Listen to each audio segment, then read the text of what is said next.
অনেক পরে হলেও বাংলাদেশের মূলধারার গণমাধ্যমে খবরটা এসেছে। প্রথমে মনে হচ্ছিল যে মূলধারার গণমাধ্যমে খবরটা বোধহয় ব্ল্যাক আউট হয়ে যাবে।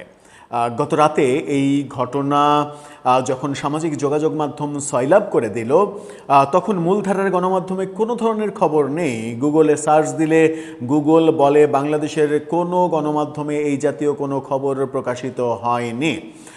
ব্রাহ্মণবাড়িয়ায় গতকালকে যে ভয়ঙ্কর ঘটনা ঘটেছে, একটি মাদ্রাসা থেকে পুলিশ লাইনে আক্রমণ চালানো হয়েছে এবং পুলিশ লাইনে আক্রমণ চালিয়ে ভাঙচুর করা হয়েছে, কনসার্ট বন্ধ করে দেওয়া হয়েছে, পুলিশকে নাকে খত দিয়ে অঙ্গীকার করতে বলা হয়েছে যে তারা আর জীবনে কখনো এই ধরনের কনসার্ট আয়োজন করবে না। এই ঘটনার পাশাপাশি কিশোরগঞ্জে কনসার্ট বন্ধ করার জন্য তৌহিদি জনতার পক্ষ থেকে দরখাস্ত দেওয়া হয়েছে এবং সেটা আজকে বন্ধও হয়ে গেছে। সব মিলিয়ে যখন জাতিসংঘে বাংলাদেশের জঙ্গিবাদ কিংবা উগ্রবাদের আস্ফালন নিয়ে রিপোর্ট প্রকাশ করা হচ্ছে এবং জাতিসংঘের সেই রিপোর্টকে সরকার ফ্যাসিস্টের কর্মকাণ্ড, ফ্যাসিস্টের প্রভাবিত রিপোর্ট বলছে, এই রিপোর্টের কোনো ভিত্তি নেই সরকার যখন বলছে, তখন ব্রাহ্মণবাড়িয়া কি আমাদের চোখে আঙুল দিয়ে দেখিয়ে দিল যে এই দেখো ভিত্তি আছে কি নেই, কি হচ্ছে। এবং এখানে একটা প্রশ্ন যেটা জেগেছে সেটা হচ্ছে পুলিশ লাইনের পাশাপাশি একটা মাদ্রাসা। পুলিশ লাইনকে কি এখন থেকে মাদ্রাসার অনুমতি নিয়ে তাদের কার্যক্রম চালাতে হবে? বাংলাদেশটা কি সেই পর্যায়ে চলে গেল? যদি তাই হয়, এমনও তো হতে পারে যে ওখান থেকে পুলিশ লাইনই প্রয়োজনে তুলে দেওয়া হোক, পুলিশ লাইন কোনো একটা জঙ্গলে দেওয়া হোক এবং মাদ্রাসা তার মতো করে রাজ করুক। কি হচ্ছে আদতে দেশে? কারা দেশ শাসন করছে?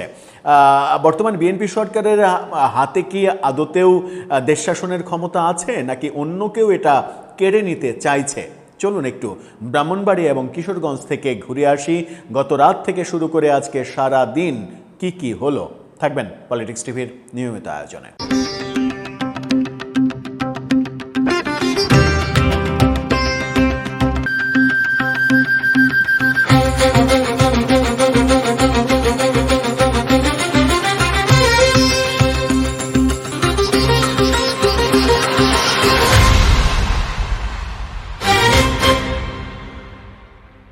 দর্শক, বলছিলাম ব্রাহ্মণবাড়িয়ার কথা। সেখানে কনসার্ট, পুলিশ লাইনে কনসার্ট এবং এই চিটাগাং জোনের যিনি পুলিশের হেড তিনি এসেছিলেন সেখানে ব্রাহ্মণবাড়িয়ায় সেই অনুষ্ঠানে, পুলিশ লাইনের অনুষ্ঠানে। তিনি যতক্ষণ ছিলেন ততক্ষণ কোনো ধরনের কোনো কিছু হয়নি। তিনি অনুষ্ঠান শেষ করে বিদায় নিয়ে চলে গেছেন। তারপরে পুলিশ লাইনে ওই অনুষ্ঠানে কনসার্ট শুরু হয়েছে। কনসার্টের এক পর্যায়ে পার্শ্ববর্তী মাদ্রাসা থেকে হামলা করা হয়েছে, ভাঙচুর করা হয়েছে, কনসার্ট বন্ধ করে দেওয়া হয়েছে, ব্যাপক ভাঙচুর করা হয়েছে। পুলিশ সেই সময় লাঠিচার্জ করতে বাধ্য হয়েছে, 30 জনের মতো আহত হয়েছে, আহতরা হাসপাতালে ভর্তি হয়েছে। তারপরে মাদ্রাসার পক্ষ থেকে আলটিমেটাম দেওয়া হয়েছে, বেশ মজার আলটিমেটাম। এই ভিডিওটা দেখুন। এখানে ঘোষণা করা হচ্ছে যে পুলিশকে অঙ্গীকার করতে হবে আর কখনো ব্রাহ্মণবাড়িয়ার মাটিতে কোনো ধরনের কোনো কনসার্ট হবে না, পুলিশ লাইনে আর কখনো কোনো কনসার্ট হবে না। এই ভিডিওটা যখন দেখাচ্ছি তখন আরেকটা ভিডিওতে চলুন যাই। সেখানে বলা হচ্ছে, এই ভিডিওটা দেখুন, সেখানে দাবিনামা পেশ করা হচ্ছে। সেই দাবির কয়েক দফার মধ্যে রয়েছে পুলিশকে এক ধরনের নাকে খত দিয়ে ক্ষমা চাওয়ার কথা বলা হচ্ছে। ব্রাহ্মণবাড়িয়া পুলিশ লাইনে আর কখনো এই ধরনের কর্মকাণ্ড হবে না, কনসার্ট কখনো আয়োজন করা হবে না, সেই ঘোষণা দিতে হবে। তাদেরকে লাঠিচার্জ যারা করলো তাদেরকে চাকরিচ্যুত করতে হবে, এরকম সব হাস্যকর দাবি উপস্থাপন করা হয়েছে। এবং এই দাবিগুলো যখন উপস্থাপন করা হয়েছে, গণমাধ্যম আজকে দুপুর পর্যন্ত খুব একটা খবর করতে দেখিনি। দুপুরের পর থেকে এই খবরটা গণমাধ্যমে আসতে শুরু করে এবং গণমাধ্যমে বিভিন্ন ধরনের খবর হতে শুরু করে। চ্যানেল 24-এর এই স্ক্রিনশটটা দেখে নিন। সেখানে বলা হচ্ছে, ব্রাহ্মণবাড়িয়ায় উচ্চস্বরে গান বাজনাকে কেন্দ্র করে সংঘর্ষ, আহত 30। কি অদ্ভুতুরে শিরোনাম, আপনি চিন্তা করছেন? উচ্চস্বরে গান বাজনাকে কেন্দ্র করে সংঘর্ষ, এটাকে আক্রমণ বলছে না, এটাকে উচ্চ স্বরে গান বাজনাকে কেন্দ্র করে সংঘর্ষ হয়েছে। সংঘর্ষ করা হয়েছে, পুলিশ এবং জনতা সংঘর্ষ করেছে, তারা মারামারি করেছে, মানে পুলিশ মারামারি করেছে, তাই তো? এই গণমাধ্যমগুলো তাই বলতে চায়।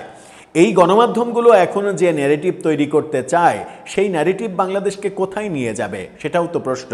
হাসপাতালের যে সকল দৃশ্য আমরা দেখছি, এই দৃশ্যটা দেখুন, হাসপাতালে অনেক আহত হওয়ার ব্যাপারগুলো আমরা গত রাতে সারা রাত এরকম ব্যাপারগুলো লাইভ ভিডিও নানাভাবে প্রকাশ করতে দেখেছি। এটা দেখে নিন।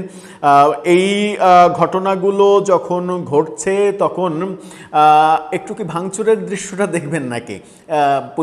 পুলিশ লাইনের একেবারে হল রুমের ভেতরে দেখুন কিভাবে ভাঙচুর করা হচ্ছে। এই ভাঙচুর করেছেন কিন্তু স্থানীয় মাদ্রাসার মানে ছাত্ররা, এবং এখানে বলা হচ্ছে যে মানে পুলিশ লাইনে একটি সাংস্কৃতিক অনুষ্ঠানে কনসার্টে হামলার ঘটনা ঘটেছে। উগ্রবাদী একটি গোষ্ঠী পুলিশ লাইনের ভেতরে ঢুকে এই হামলা ভাঙচুর চালায়। হামলাকারীরা ব্রাহ্মণবাড়িয়া জেলা পুলিশ লাইনে ভবিষ্যতে আর কোনো কনসার্ট করতে দেয়া হবে না বলে স্লোগান দেয় এবং অনুষ্ঠানকে বন্ধ করতে বাধ্য করে। এবং এই উগ্রবাদী গোষ্ঠীটি এর আগে বনলতা এক্সপ্রেস নামে যে সিনেমা হুমায়ুন আহমেদের উপন্যাস অবলম্বনে, সেই সিনেমা ব্রাহ্মণবাড়িয়াতে হতে দেয়নি, সেটাও বাতিল করে দিয়েছে। এই ব্যাপারগুলো আমরা দেখছিলাম।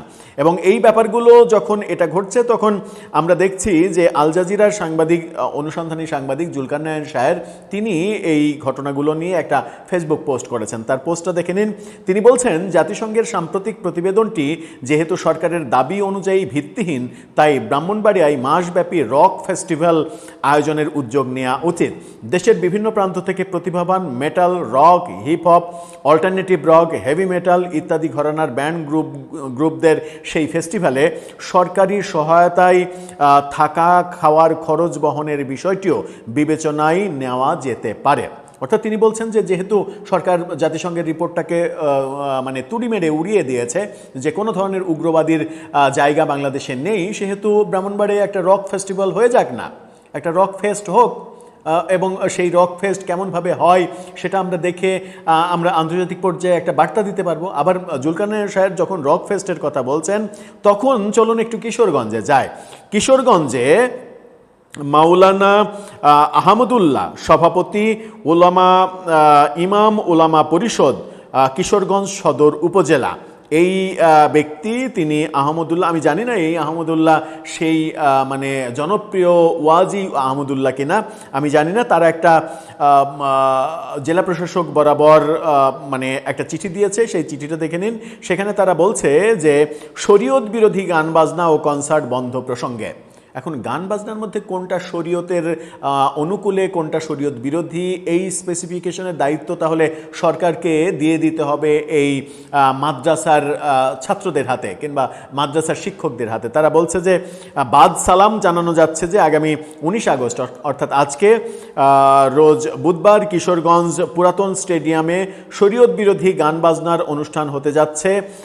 প্রকাশ্যে এ ধরনের অনুষ্ঠান আল্লাহ তাআলার আযাব আসার কারণ।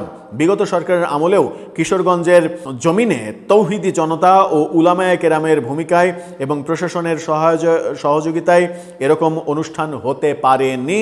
এখন যদি এরকম প্রোগ্রাম অনুষ্ঠিত হয় তাহলে পরিস্থিতি ঘোলাটে হওয়ার সম্ভাবনা রয়েছে। অতএব শরীয়ত বিরোধী উক্ত অনুষ্ঠান বন্ধ করার জন্য বিশেষভাবে অনুরোধ করা হলো। আহমদুল্লাহর এই চিঠিটা যেন একটা ওহী, এবং সেই ওহী নাজিলের পরে আমরা দেখছি যে সিদ্ধান্ত হয়ে গেছে, আজকে যে কনসার্ট সেই কনসার্ট বাতিলেরও সিদ্ধান্ত হয়েছে। সমকালের এই খবরটা দেখে নিন।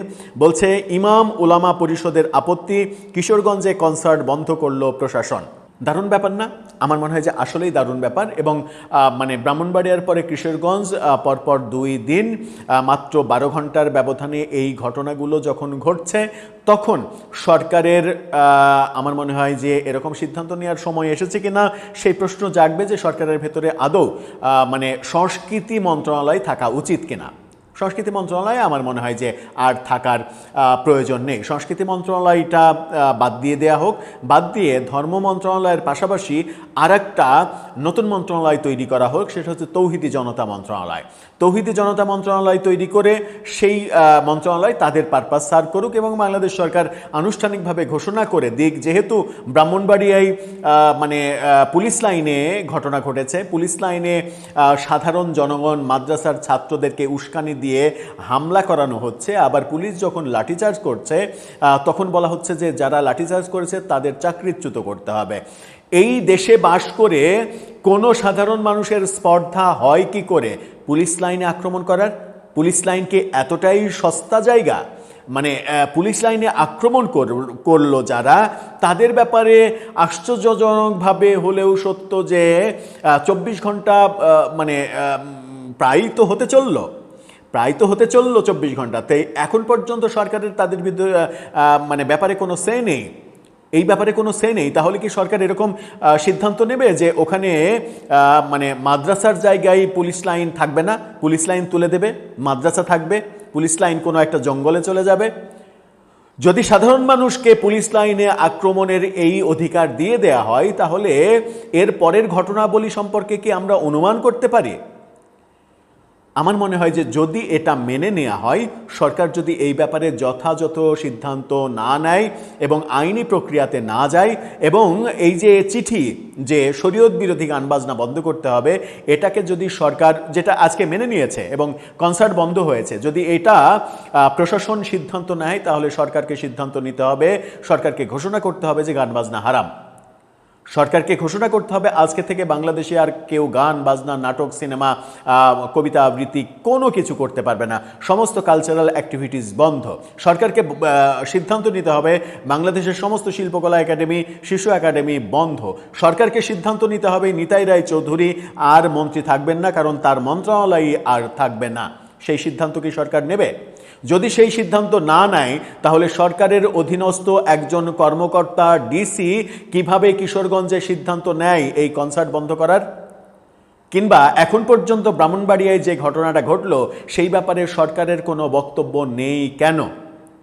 যে কোনো একটা পক্ষে তো যেতে হবে। যদি আপনি মনে করেন যে মানে ওরা ঠিক ছিল তাহলে ওদের পক্ষেই সিদ্ধান্ত নিতে হবে, যদি আপনি মনে করেন ওরা ভুল ছিল তাহলে ওই ব্যাপারে আপনাকে পদক্ষেপ নিতে হবে। আপনি যদি মানে গা ছাড়া দিয়ে বসে থাকেন তাহলে তো মানে ভয়ঙ্কর অবস্থা তৈরি হবে। এবং জাতিসংঘের রিপোর্ট যখন আপনারা উড়িয়ে দিচ্ছেন এবং মানে অতি উৎসাহী হয়ে বলছেন যে এটা ফ্যাসিস্টের কোনো ষড়যন্ত্র হতে পারে, আওয়ামী লীগের পালিয়ে থাকা আওয়ামী লীগের কোনো ষড়যন্ত্র হতে পারে, মানে আওয়ামী লীগ জাতিসংঘকেও কিনে নিয়েছে।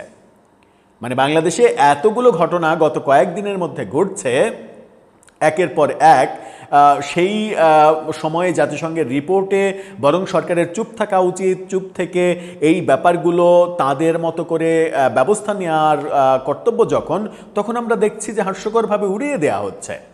যদি তাই হয়, যদি সেরকম কিছু না হয় তাহলে আজকে কনসার্ট বন্ধ হলো কেন কিশোরগঞ্জে? পুলিশ লাইনে আক্রমণ করার সাহস কিভাবে দেখায় এদেশের সাধারণ মানুষ? প্রশ্নটা অনেক বড়, জানি না উত্তরটা কত বড়। দর্শক, আপনার কাছেও সেই প্রশ্ন, উত্তর জানিয়ে লিখতে পারেন আমাদের কমেন্ট বক্সে।